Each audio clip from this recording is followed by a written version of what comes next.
Welcome to another episode of DD on the Spot. As always, I'm your host, Ryan Johnson. And before I get to our guests here today, I'd like to remind everyone, if you enjoy this content, to please give a like and subscribe down below. I'd greatly appreciate it.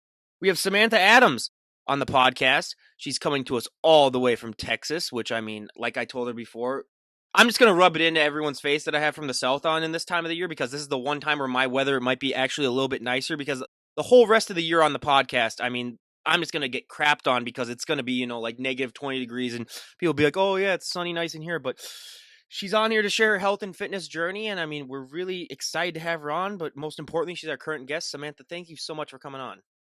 Thank you, Ryan. Thank you for having me over. Well, I got to ask, first of all, what is the weather like in Texas today?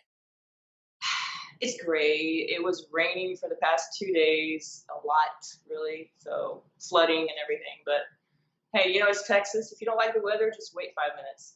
Yeah, we've heard that before, and I mean, it is like 68 degrees right here, and it's sunny, and that is, just perfect weather for me. I mean, once it gets past 80 degrees, I'm like, yeah, I don't want to do anything outside. I'm one of those, hey, when you're raised in this type of climate, it really, but yeah, I know my parents visited Texas a couple of years ago. They went to Dallas, and they're like, they could barely get out of the car. So it was 105 degrees, and I was like, then why'd you even go there? And then I still have friends to this day who are like, yeah, I want to go visit Arizona, and I was like, why? So you want to like boil up in 120 degrees? But yeah, that is just a whole different thing. But before we get into that, because I mean that's a winter woes podcast that I'm working on, where I'm just gonna spend about 10 hours telling everyone all the winter woes that happen when you live up here.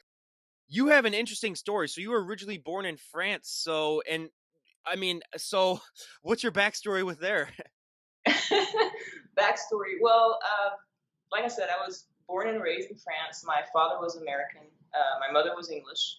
So therefore, that's why I speak English. But sometimes you'll hear a little weird accent. So don't be surprised.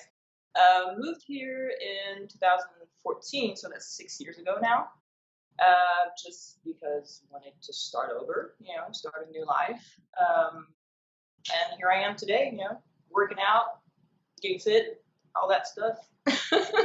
Complete different. Yeah, I did a 180 degree turn in my life and decided to get healthy. And Well, I gotta say that the number one mistake that I ever made in my life was there was a girl that I knew that was French, and the only French words that I knew and I didn't know what they meant were voulez-vous coucher avec moi, because of the song. Because of the song. That's the only right. thing that I knew of. So I went up to her and and then she's like, oh, and I was like, I speak, and I said that to her. Then she looked at me and she's like, oh no. And I was like, I had no idea what that meant. So then I went up to my friends and then she told me what she meant. I was like, oh, I'm so sorry. Like I had no idea what that actually meant, what it meant. So yeah, everyone, I do recommend that if you're speaking to someone in a different language, make sure that you figure out what that means before you go up and say that to them. I'll just leave it at that. But Samantha, why don't you give us your backstory on what really inspired and what motivated you to get in shape and how that led to where you're at right now? Okay, well, let's see. When I was younger, I guess because I was raised in Europe, I don't know if it's the same thing over here. You would have to tell me that, but a woman wasn't meant to be, fit. It was if a woman was going to be skinny, in that case, you would have to pretty much starve yourself, do cardio. But there was no question about never, lifting weights to build muscle or anything. That was a guy thing. Or it was more for athletes, like I don't know, tennis players or gymnastics, but never for like common, you and me or whatever. So I thought that I was never gonna obtain this type of body, that it wasn't for me. It was too late. I started when I was 38 is when I started lifting weights. Before that, I was working out. Like I said, I was doing cardio, doing some classes, not Zumba, but like step or whatever. It was horrible. I thought I was working out then. But then I moved to the States. I actually met my ex-husband. He kind of introduced me to, I'm going to give him credit for that at least, but that's all I'm going to talk about at that point. But yeah, I went to my first show. I saw people there on stage, and I remember saying, that's not for me. I'm never going to be able to have a six pack or, and I discovered that, if you start lifting, eating right, you actually see results. And the fun thing about it is especially when you start, I guess, older. Um, and up until I started lifting weights, I saw my body decline. After 30, how you see, your shoulders don't have the shape anymore. Your arms start getting, flat. You get that skin here, belly, of course, that belly fat that never goes away.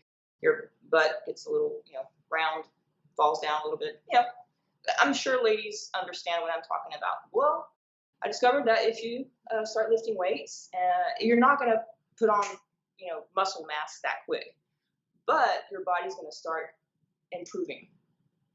And the more you work out year after year, even the first months, you're going to see, instead of looking at yourself, oh, I used to look good and now I look bad, you look at yourself like, damn, I'm starting to look good. I can't wait to see what I'm going to look like in a year. You see improvement. You know that you're going up instead of going downhill. Does that make sense? Or Oh, 100%. Yeah, okay. and when, like I said, I'm 26, so like everyone in my generation, I mean, they want everything now and they want it yesterday. Where I mean, it's like this is not the one lifestyle that you can get into and expect that. Where it's like, no, it's gonna take years upon years to really see that results, but it really does make it all worth it. But it's definitely something that takes a lot of And let's time. start at the age of 15 when your body is already changing. So, of course, you go in the gym, you start working out when you're that young, you're going to put on a lot of muscle mass. Like I see a lot of girls in their early 20s. You can see that they were working out at school. They have a back. They have that, those traps. They have mass and everything. I've never had muscles in my back, so it's really hard for me to build there. But I mean, they started young enough, I guess, cheerleading maybe, or other gymnastics that they were doing in school. So you can see their body's already, starting to look good. So it might be easier for, Well, yeah, I mean, I've had so many people on that like they've either had like a gymnastics background or swimming or anything like that, and that really does help out, with them when they get started. But one thing that I love to ask everyone, because if you were to, have a gym of 100 people in it, there's 100 different ways as to how those people got into shape, whether it's, you know, how many reps they do, what exercises they do, their nutrition, and just everything adds up to that overall package that they end up seeing. What was that experience like for you when you first got started working out? Because I always say, like, if you were to walk up to someone and say, "What'd you train for this body part? It looks amazing." What works best for them 99% of the time isn't going to work as good for you. It's just a lot of trial and error.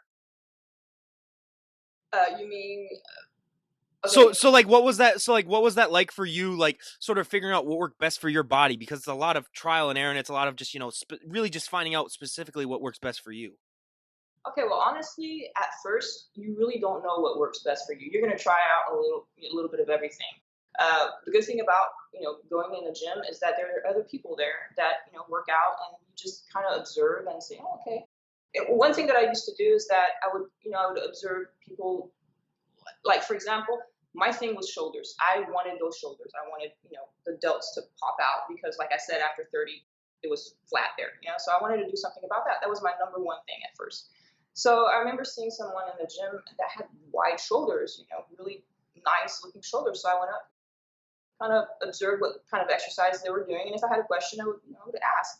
You gotta understand when you're inside a gym, when you go there, people are there to work out. They don't care, if you're not in shape.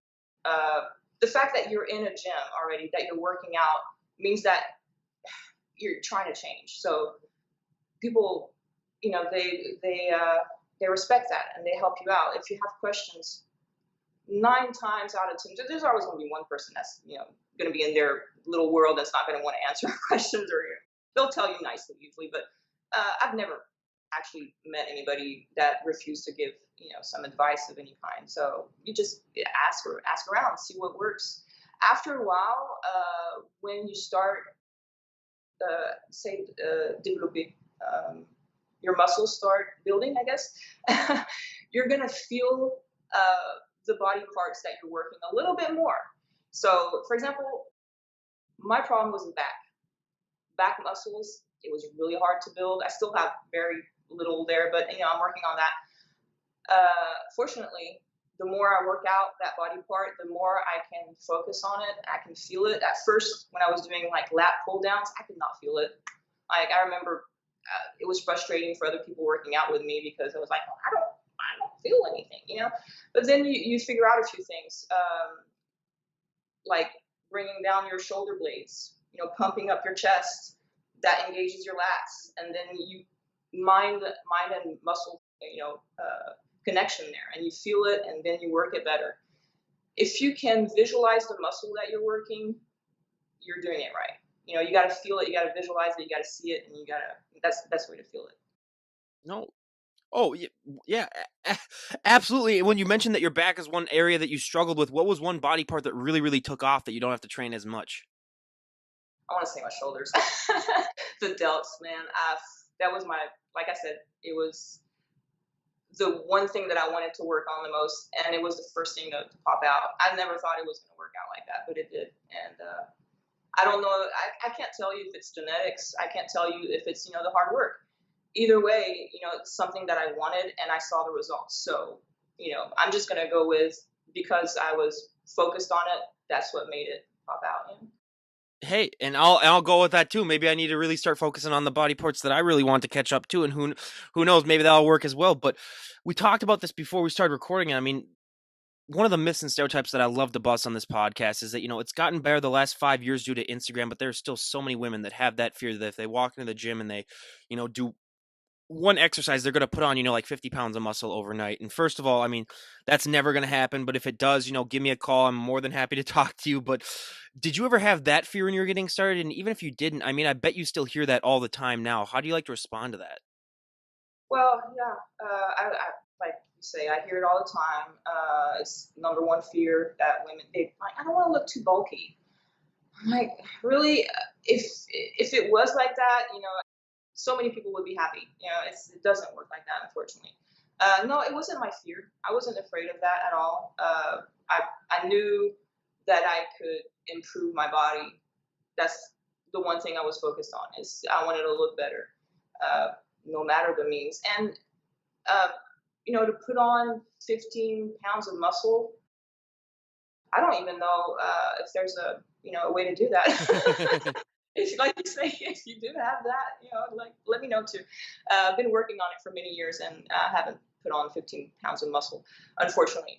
Actually, between my last show and this show, I had a little off season, and I put on over 20 pounds. I was like, whoa, I put on some mass. I'm pretty sure I got at least 10 pounds of muscle under that. No.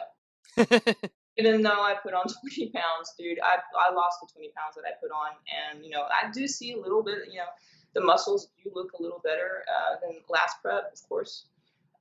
There's improvement, but it's not as much as I thought it would be. So you learn like that, you think putting on that much weight means muscle, but no, it doesn't work like that.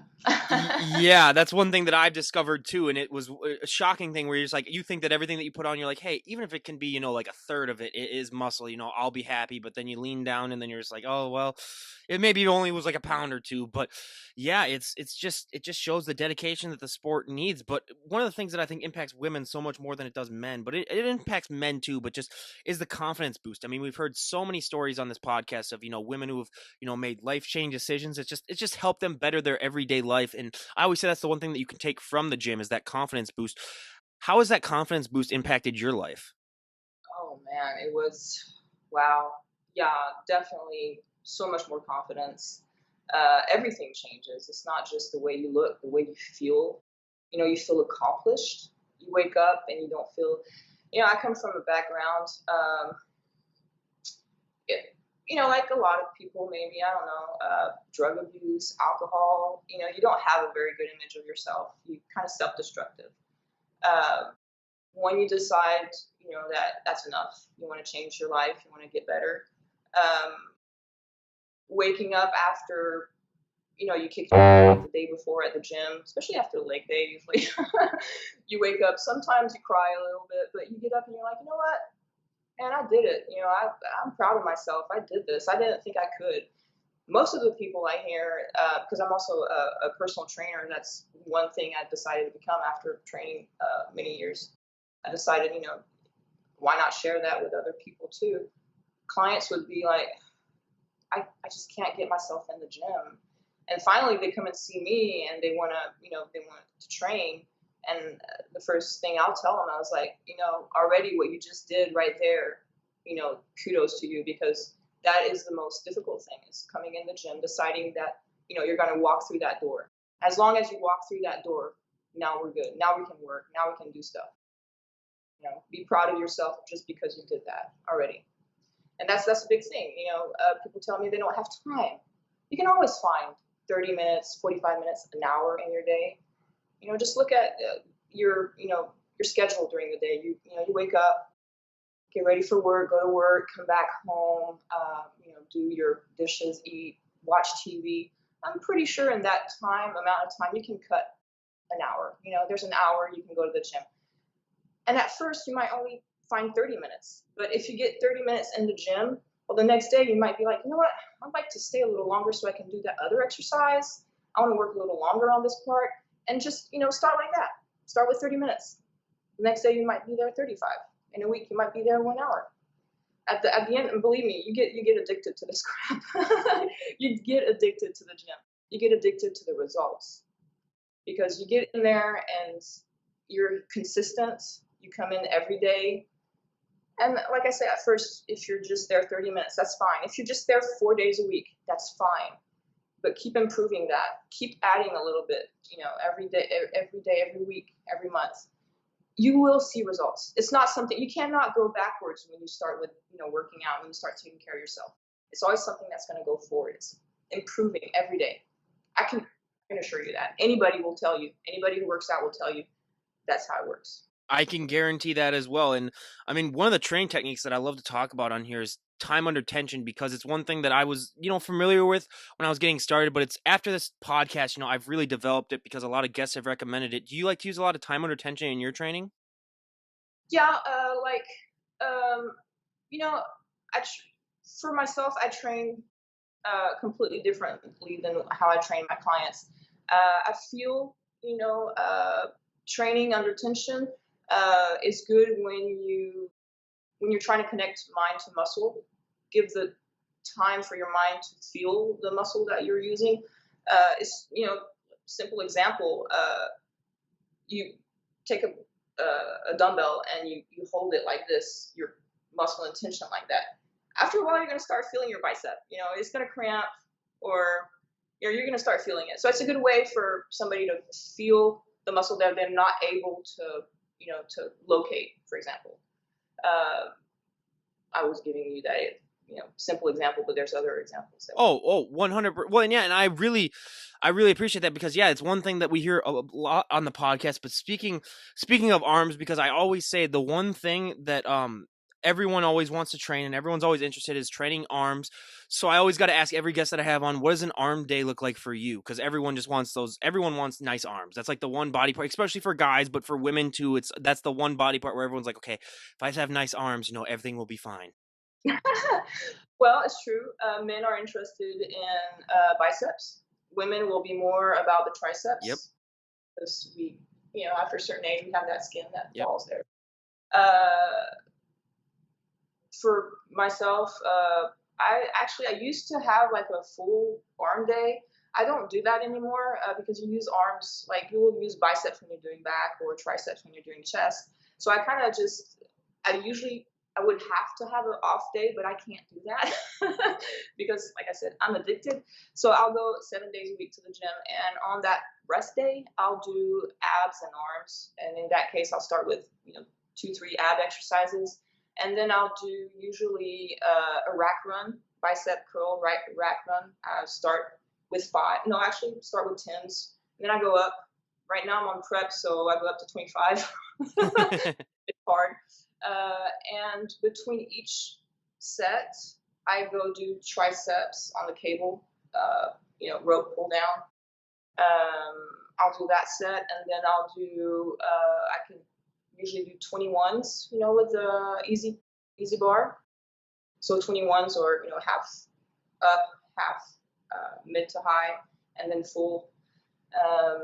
That's in case they don't know. Oh no, yeah, we'll have some first time listeners here, so yeah, anything, yeah. Yeah. There's that. Then I'll do single arm cable for triceps.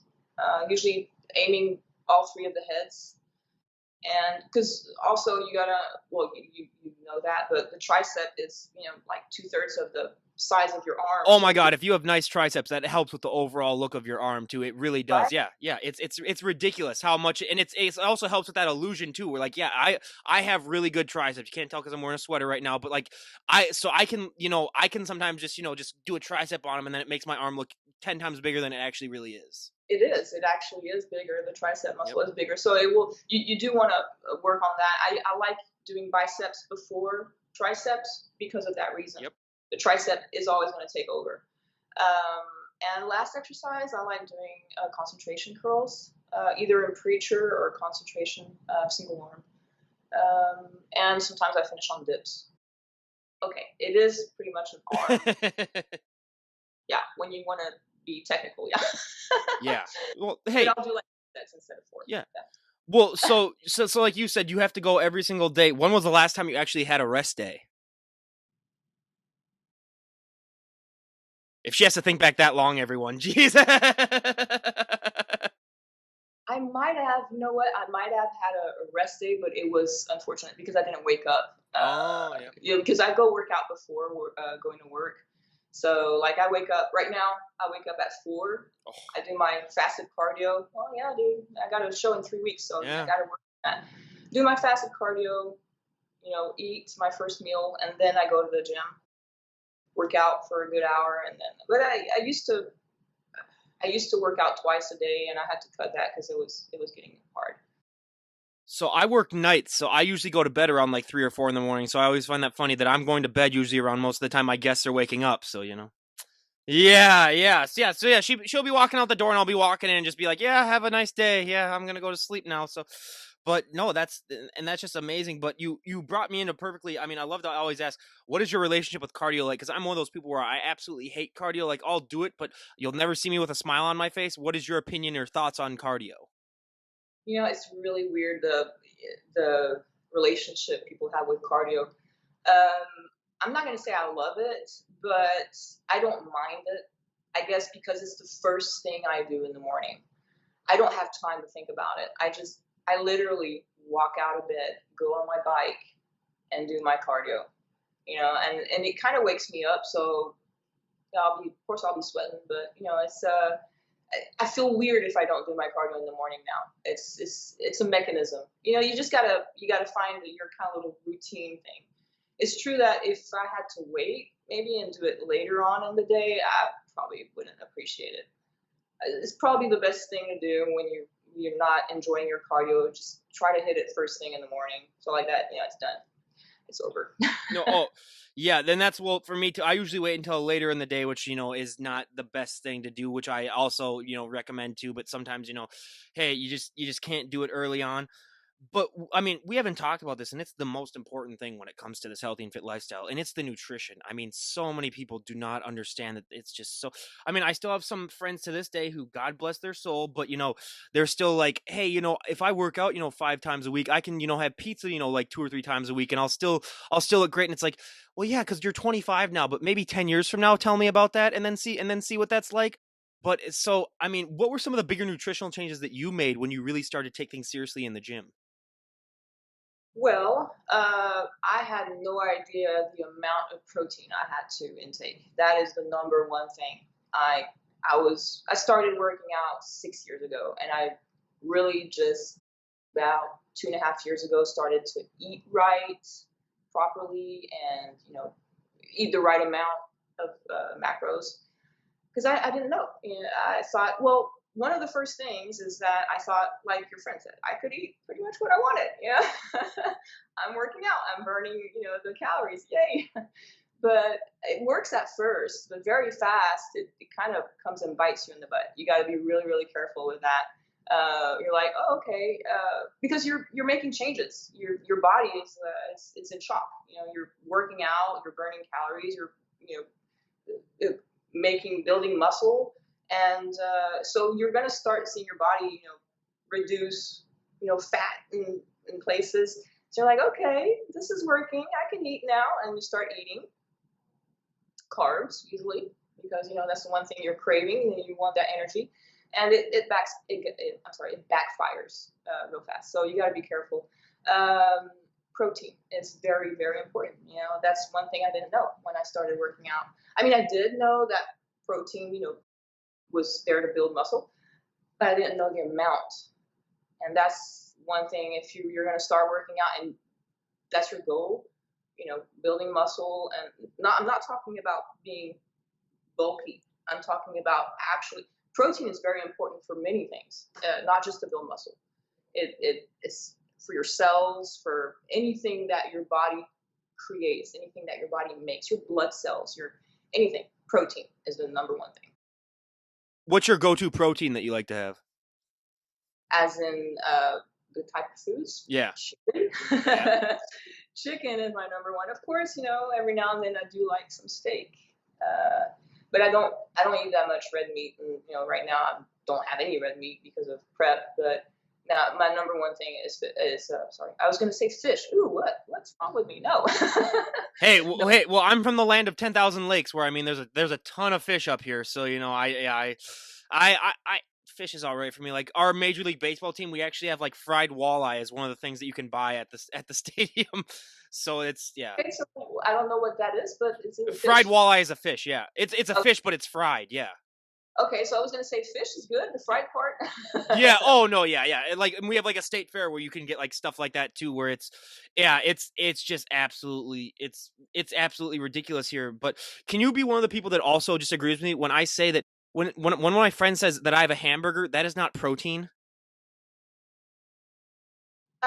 A hamburger? No, I mean there's protein in it. Depends on where you get your hamburger.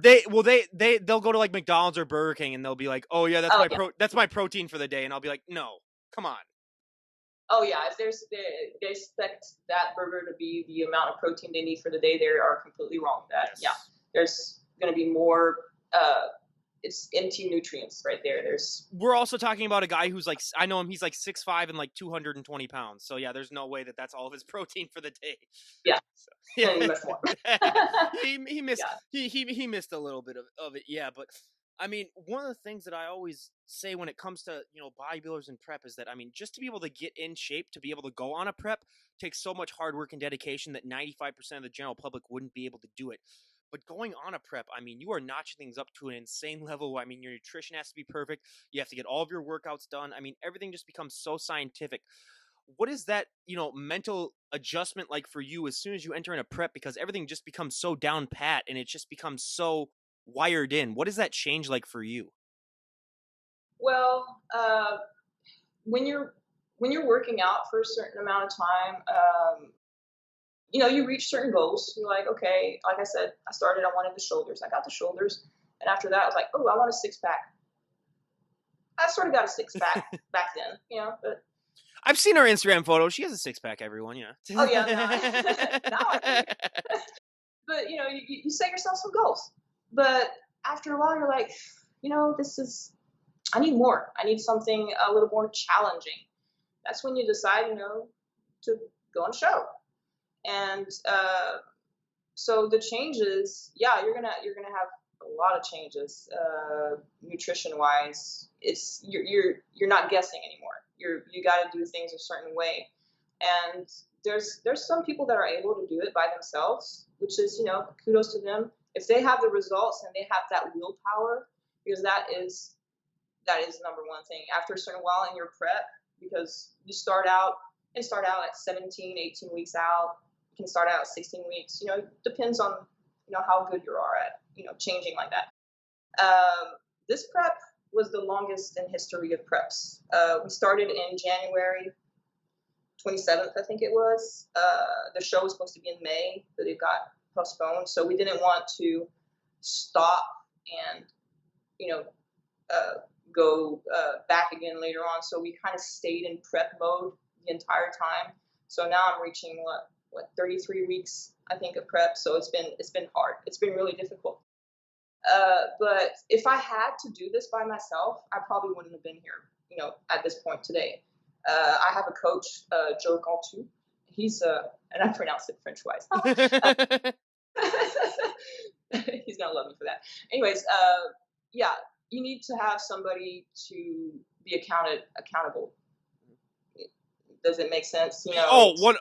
Oh, trust me, if I were to try to do it all by myself, there's no way in hell that I would ever do. I mean, yeah, it's not going to happen.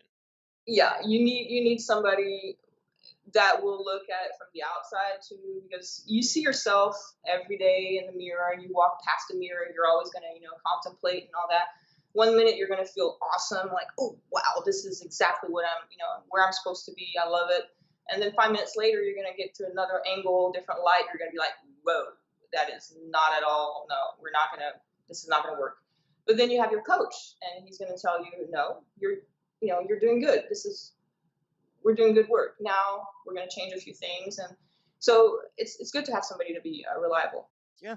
Well, and I mean, probably the number one thing that I would never have guessed in a million years when it comes to this lifestyle in bodybuilding is that for so many of these competitors, posing is the hardest thing for them. I mean, I never would have guessed it in a million years, but now I like to hear, it's harder than your nutrition. It's harder than the working out. I like to compare it now to being a perfect driver, where you can be a great driver. You can never be a perfect driver. You can be a great poser. You can never be a perfect poser. It's always ever evolving. What has your experience with posing been like? Oh wow, yeah. I've never. That's a great question, because you have, like you say, you have no idea how difficult it is posing. You see videos, and if you got to remember, the videos that you're seeing, the people are professionals. They've been doing it for a while, so you're like, oh, so easy. Yep. You can do that. And then you see yourself on stage, and you're like, okay, next time I'm taking a posing coach. So this time, yeah, I have a posing coach, Kristen Dillard. She's great, uh, freaking amazing posing coach. And we've been working. We had a few sessions together. We do virtual sessions, a little bit like what we're doing right now. Which is pretty cool, because she's in Dallas, and it's about 2 hours away from here. But so yeah, posing is really, really important. Very difficult. It looks so easy, but it's not. Believe me, you gotta focus on so many things at the same time. You're breathing. You gotta focus on, you know, it, holding those muscles tight, keeping your belly, sucked in, and of course, knowing your movements and not looking stupid while you're doing it. So it's a lot to think about. And plus, you're on stage being judged, so you got to think about all that, and you got to make sure that your posing is on point before you walk up on that stage. Yeah. No, it's an untold art basically too, where I mean so many people I think they just look at that and they're like, "Oh yeah, I can do it." It's like when if they ever tried out and did it, they'd be like, "Oh my god, this is, like cuz let's be honest, the human body is not meant to be in that flex of a state for that long of a period of time. It's just not happening, but when you walk on that stage, after all these months upon months of hard work, what is that feeling like for you when you finally get to walk up on stage and show off, that package that you've worked so hard on? There's just one word: happiness. There's the amount of happiness. I just thinking about it, I get tears in my eyes. It's stupid, but the work you put in it, and it's there. It's the moment you have been working for so long. And before the show, people were asking me, "Are you stressed? Are you, how are you feeling and all that?" I was like, "I'm so excited. You have no idea. I'm so excited." It's excitement, and you don't feel stressed or fear that much. Maybe the second 1 second before going on stage, because you have that little, "Ooh, am I going to do it right?"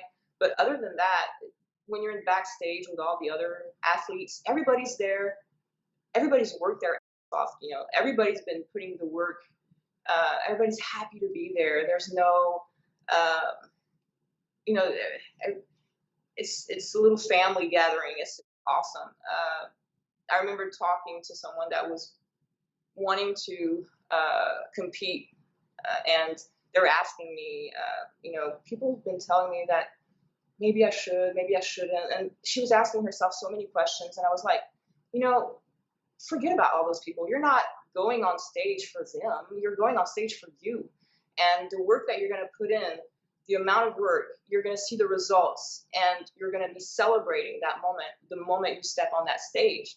So it's all about you. You don't care about the other people. You're not there.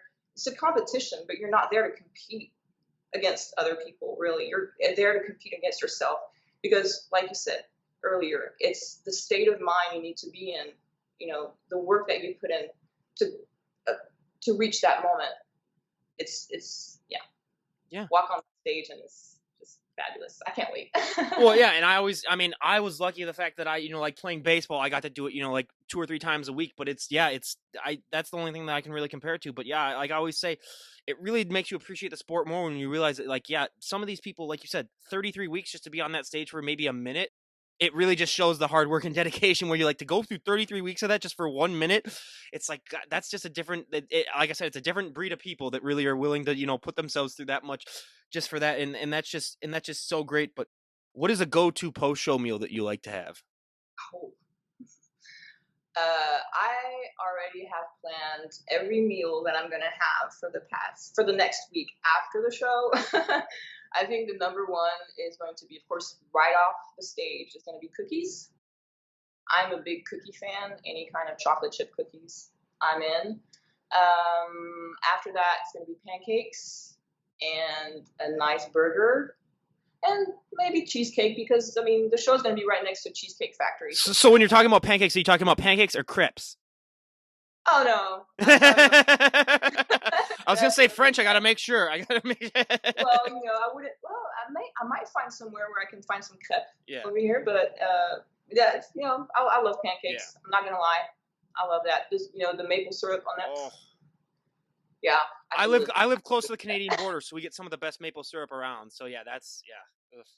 Yeah, it's unbelievable. Yeah, damn it! Now saying pancakes is even making me want pancakes now. So our family tradition is every Sunday we have pancakes. So I gotta wait an extra day now before we get our pancakes. Poor So. thing.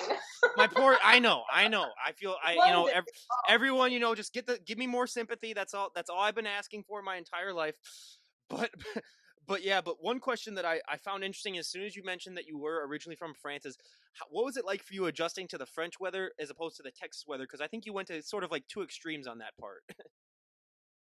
Definitely. France isn't known for the 100-degree weather, really. Well, it's probably closer to the kind of weather you guys have up there. But well, I kind of knew what I was getting into because as a kid we used to come here. My brother we used to come here during the summer, so I kind of knew what a summer was like here. But living here is completely different. Summer lasts 6 months, pretty much. Yeah, you do get really really high temperatures, but you know what? I love it. I'm not gonna complain. I actually complain when it starts getting cold. I'm like, whoa, I didn't move for this. I didn't move from a different country to get this cold. But yeah, and I work in a warehouse where there's no AC, and when it's 110 here, I feel it. I feel it. But I don't complain. I love it. No AC. What's wrong with those people? Well, hey, for me, it's perfect. I'm prep. I need that. It's even better than cardio. Oh my god! Yeah, I used to work in warehouses where if it would be like 100 degrees a couple, it gets to be like 100 here maybe like once or twice a summer, if at best. And on those days, I mean, we have ACs in the warehouse, or we had them, and then everyone would go by with like those frozen freezies that they just hand out to everyone, just be like, here, so you don't pass out, or they'd bring like snow cones or anything like that to people. And it's just, yeah, it's a little bit different up here, but yeah, up here, if we have summer for 3 months, that's a good summer basically, where it's. But I mean, yeah, once it gets into the negative degrees, that's when you're not the biggest fan. So yeah, I'm a fan of Texas anywhere between really November and April, really, because that's So when. you come here often then? No, no, no. I'm a fan of the weather in Texas. Every November to April, basically. Yeah, I'm a big hockey player too, so it works for me being up here though too. So That's awesome. it's I love fine. hockey. I Oh used yeah. to watch that on TV in France. It was pretty fun. Oh yeah. Well, you got the state of hockey here. We have a state tournament for our high school kids where we have 20,000 people watch high school kids play a game, which is ridiculous. And I know telling people from Europe, they're just like, wait, you guys actually have like high school sports and stuff like that? And I was like, oh yeah, that's a whole thing. Yeah. Well, and being in Texas, I mean, Texas high school football, that's a whole religion in and of itself. Yeah, definitely. That's something I wasn't used to. And of course, people are saying football. And when I was talking about football, Yep. So that was. And they look at you and they're like, what the hell? They look at you and they're like, what the hell are you talking about? Like, I remember the World Cup. Yep. The last Coupe du Monde where France won. Yep. That was grandiose. I have a lot of German in my blood, so I was excited the World Cup before that when Germany won. I was a little excited for that too. Yeah. That's true. Yeah, they did great. Yep, but that was I see. I'm one of those average Americans where whenever the World Cup comes around, I'll watch it then. But then the rest of the other years, I'll just be like, nah, what's soccer? What's that? Sorry, I don't know what you're talking about. But no, it's enjoyable. I mean, I had a few friends that play it, and yeah, it's a good sport. But if we were to talk to you a year from today, where'd you like to be at in your bodybuilding career? Where'd you like to be at just in your overall life? What are some goals that you would like to have achieved if we were to talk a year from today? Well, obviously, I like to, get into nationals, go, do a national show, and get my pro card, because that is the goal now. You get a taste of stage, that life, and you're like, okay, I can see myself doing this for a living. Yeah. But yeah, you just want to set goals always a little bit higher every time you obtain one, and see how that goes. There's no limit. There's no limit. The only limit is you. That's the only person in the way is yourself. So if you decide that, hey, you want to be a pro, you want to go on stage, you want to do nationals, it's all up to you. Yeah. It I mean it really is. And I have one last question before we wrap things up because I have, I've wanted to travel my entire life. I'm mainly Norwegian. When I said I have a little bit of German, but I'm mainly Norwegian, so I'm planning on maybe like next summer if everything's clear with COVID and stuff like that of going to Norway and visiting, there, but I've always wanted to go to, like mainland Europe and go to like France and Germany, but I want to know if the stereotype is true where if I go to France do the French really feel a little bit smug about Americans? Is that stereotype true, or are they actually nice? Or actually, are they actually nice to them? And I want you to be completely honest to me. Like I want to be prepared.